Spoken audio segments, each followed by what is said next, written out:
On this episode of Game Shack, Arcade1up's failure is now complete. That's right, the re-release of Star Wars is officially here, and I'm going to talk to you about why it probably isn't going to make a whole lot of people happy. Coming up next. Hey everybody, welcome on back into the Game Shack. I am your host, JDV. Well, it was only 24 hours ago that I put up a video talking about the possibilities of Arcade1up re-releasing Star Wars, but making it bigger and better. And one part of that came true in as much as Star Wars was officially announced. In fact, I think it might still be officially being announced right now on a live stream from Arcade1up. Well, for those people who really want this cab before, it's good news because you will be able to buy this cab at some point because it's already been sold out, this new variety of it. I'm going to talk a little bit in this video about the new features on the game, why it wasn't announced at CES, and what this portends for Arcade1up moving forward. Before we go any further, just remember that you guys are this channel sponsor, so if you could give me a like on the way out the door, subscribe, and hit the notification bell if you haven't already, we would really appreciate it. Also, if you're a fan of VPin, look out for a new series on virtual pinball that should be coming out Friday, where I just kind of take you guys step through step of trying to build your very own 4K state-of-the-art virtual pinball game for less than $2,000.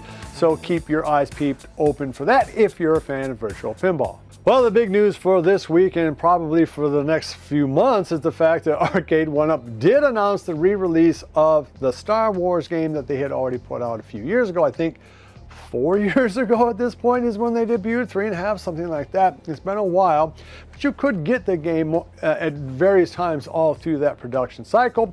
But now they've come out with an all-new version of the game, and it features such things as a coin door, new art on the kick plate because they had to replace the old art, put the coin door on, and that's it.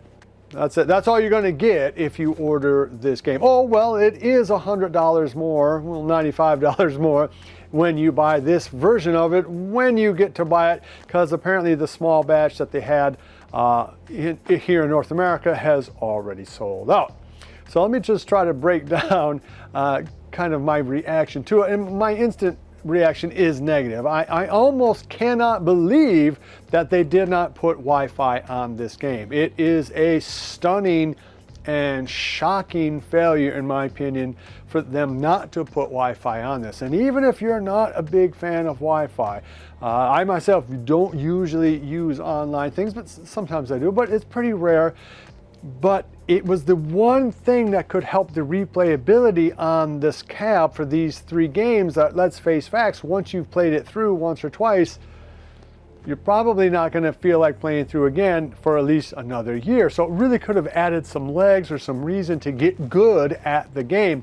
Without Wi-Fi, that reason simply does not exist. So that was very surprising to me. Very surprising that there is not Wi-Fi on there. And I think that it is a big omission and just one of the several strikes that this cab is going to have. The second thing that kind of surprised me is that it's the exact same shape and size. It still has a riser. This is not a riserless cab. It is the exact same size. It is exactly as tall as the other game, exact same screen, exact same controllers, exact everything, other than you get a kick plate, and that kick plate is going to cost you $100 more because this thing is retailing at $599. So it's not taller, you don't get Wi-Fi, and lastly, you don't get any extra games. A lot of the video I put up last time talked about how if this thing had some added games, boy, wouldn't that add some extra juice, some extra reason to pick up this a cab that we knew was going to be $600 or more. And yet there's no new game. So that is a big disappointment. And for me, that's 3 strikes and you're out. I have at this point no interest in the cab at that price point. I am really honestly borderline shocked that this happened.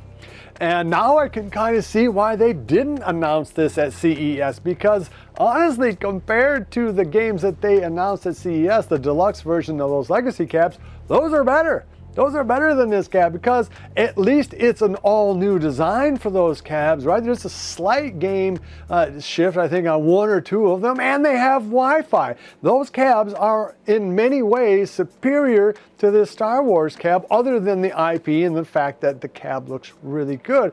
right from the original design. But there are really no reason, if you already own Star Wars, why would you pick this up? You could put in your own coin door, you could put on your own kick plate. This is not going to appeal to the average buyer. This is not something that you're going to see in Walmart, because it's not going to be in Walmart. It's not going to be in Sam's Club, at least not as of yet. It's not at those places. It's not going to be at Target. It's not going to be at Amazon. So I guess you won't see any year-end fire sales because they haven't made enough of them to have a fire sale on. That's another critique I think I have of this cab is, wait a minute, you have to have an idea that some more people than the 500 or so people that got to buy this cab were going to want it, even though it didn't have those additional features. The thing that is starting to scare me about Arcade1up right now is the fact that this is yet another retread in yet another slightly different form factor. Well, I mean, the form factor is exactly the same. They just put a coin door on there. So it's not even as much change as those deluxe cabs are. But it is a retread. It is a recycling of an IP they already had. So you have to wonder at this point how much of this is just squeezing the radish until every little drop is gone and then just picking up stakes and blowing out of town. It's starting to have that feeling to it, isn't it? I mean, it really is starting to feel like they're not worried about expanding into those games from the 90s very much. What are the kind of games that we want to see this year? We want to see those games from the 90s, games like Virtual Fighter, games like Area 51, House of the Dead, the Star Wars trilogy, and we are not seeing that. I think probably the biggest, most powerful type games that they put out in 2022 probably is Ridge Racer / T2. That's about as far as they can push the existing chipset that they own, and you can kind of see the degradation of higher end games like those virtual pinball games that they put out were really dumbed down so that those chipsets would work on there. So the graphic fidelity of those games was really chopped down, the rates were chopped down, you are not playing the best versions of those Zen pinball games when you are playing them on Arcade1up Pinball. Now that is common knowledge, of course, but it's another indication that they don't seem to be willing to go into that next step where they develop their next level chip, at least not yet. So for Arcade1up Defenders, here's going to be my kind of counter argument to everything I've just said is, wait a minute now, you guys want to have these legacy cabs look a lot more like arcade real. You want them to have the slanted screen, you wanted them to be riserless, you wanted them to have more than just 3 or 4 games, and you wanted to have Wi-Fi. Well, those new legacy deluxe cabs give you all of that, right? All of that is satisfied in those cabs, and those cabs do look fan-freaking-tastic, right? Now, wait a minute, you guys all want talking about Star Wars. Every channel has I've talked about how I want Star Wars. I don't know that there's a channel out there in this market segment that hasn't talked about wanting a Star Wars re-release. Well, here it is. Here is the re-release with a coin door and arguably much better art. Same sweet BOE screen that we have all come to know and love now from Arcade1up. So they didn't cheap out on the screen. It looks like everything is going to be the same, but with a coin door. I don't know if it's lit or not, but it's super easy to make it if it isn't. The disappointment is that as of right now, at the end of January 2023, there hasn't been a whole lot of hint from Arcade1up that they're willing to really go into the next level of type gaming, where Dreamcast style, or where we really see the Area 51, the House of the Dead, games like that, the games that do require more CPU firepower. They just might not be company. All that said, I still expect Arcade1up to announce those higher end style games. Now, they're probably going to ask too much money and there's probably going to be too few games on those cabs, but I do expect them to come out. So the argument is, if you're, say, a lover of Arcade1up, is we're giving you the re-releases you wanted early in the year. We're giving you your Pac-Man. We are giving you your Mortal Kombat. We're giving you Class of 81. We're giving you these games in the form factor that you wanted. You guys wanted Star Wars, which everybody puts in the top 3 cabs ever made. Bam, here it is with a coin door and new art. So hey, you're getting what you want. And part of the reason why we're kind of doing retreads in the first half of the year is because the second half of the year is when we are going to announce these significant step forward in terms of what our cabs can do. So you are going to see an Area 51. You will see a House of the Dead. Maybe we will see the Star Wars trilogy, which desire for that now is really starting to pick up steam.